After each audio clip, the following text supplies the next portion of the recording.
Hello guys, ഇപ്പോൾ ഇന്ന് നമ്മുടെ ഒരു ഷോപ്പിങ്ങിന്റെ വ്ളോഗാണ് കേട്ടോ. നാളെ ചേച്ചിന്റെ കല്യാണമാണ്. ഞങ്ങൾ ഡ്രസ്സൊന്നും എടുത്തിട്ടില്ല, അതുകൊണ്ട് ഞങ്ങളിപ്പോൾ കസിൻസ് ഒക്കെ ചേർന്ന് ഇപ്പോൾ ഡ്രസ്സ് എടുക്കാൻ വന്നത്. അങ്ങനെ പാലക്കാടുള്ള സ്റ്റുഡിയോയിലാണ് ഞങ്ങളിപ്പോൾ ഡ്രസ്സ് എടുക്കാൻ വന്നത്. ഇവിടുത്തെ ഡ്രസ്സിന്റെ വില കേട്ടപ്പോൾ തന്നെ ഞങ്ങൾ ഞെട്ടി. ഇവിടെ ഒക്കത്തിനും തീ പിടിച്ച വില. അങ്ങനെ ഞങ്ങൾ നോക്കി വെച്ച പാന്റും ഡ്രസ്സൊന്നും ഇവിടെ കിട്ടിയില്ല കേട്ടോ. അതെ, ഈ പാന്റ് ഉണ്ട്, അതെന്ത് എലി കടിച്ച.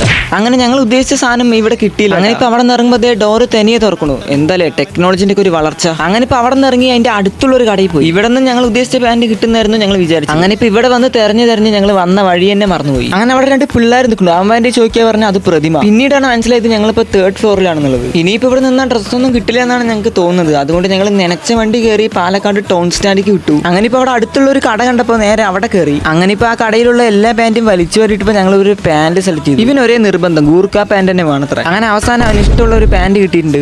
അങ്ങനെ അവിടെ നിന്ന് 2 പാന്റ് വാങ്ങിച്ച് ഞങ്ങൾ ഇറങ്ങിയിട്ടുണ്ട്. പക്ഷെ ശരണേട്ടന് ഇതുവരെ പാന്റ് കിട്ടിയിട്ടില്ല. അങ്ങനെ ഇപ്പോൾ വേറൊരു കടയിൽ പോയിട്ട് ശരണേട്ടന് ഗൂർക്ക പാന്റിന്റെ ബ്ലാക്ക് കിട്ടിയിട്ടുണ്ട്. അങ്ങനെ കുറെ നേരത്തെ കഷ്ടപ്പാടിന് ശേഷം അവൻ ആ പാന്റ് എടുത്തു. അങ്ങനെ രാവിലെ ഇറങ്ങിയതാണ്. ഇപ്പൊ പാലക്കാട് മൊത്തം കറങ്ങി ഇപ്പൊ വൈകുന്നേരമായി. ഇവിടെ ഞങ്ങൾ കയറി ഇറങ്ങാത്ത കടയേ ഇല്ല. അങ്ങനെ ഇപ്പൊ ഏട്ടൻ വിളിക്കാൻ വന്നിട്ടുണ്ട് കേട്ടോ. അപ്പൊ ഏട്ടൻ വിളിക്കാൻ വന്നിട്ടില്ലെങ്കിൽ ഇപ്പോഴും ഞങ്ങൾ പാലക്കാട് കറന്ന് കറങ്ങുണ്ടാവും. അപ്പൊ ഇതൊക്കെയാണ് ഞങ്ങൾ പാന്റ് എടുക്കാൻ പോയുള്ള അവസ്ഥ. അപ്പൊ ഈ വീഡിയോ ഇത്രയുള്ളൂ. അപ്പൊ വീഡിയോ ഇഷ്ടപ്പെട്ടാൽ ലൈക്ക് ചെയ്ത് ഷെയർ ചെയ്ത് ഫോളോ ചെയ്ത് കൂടെ കൊടുക്കുകയോ. അപ്പൊ അടുത്തൊരു വീഡിയോ കാണാം. ബൈ.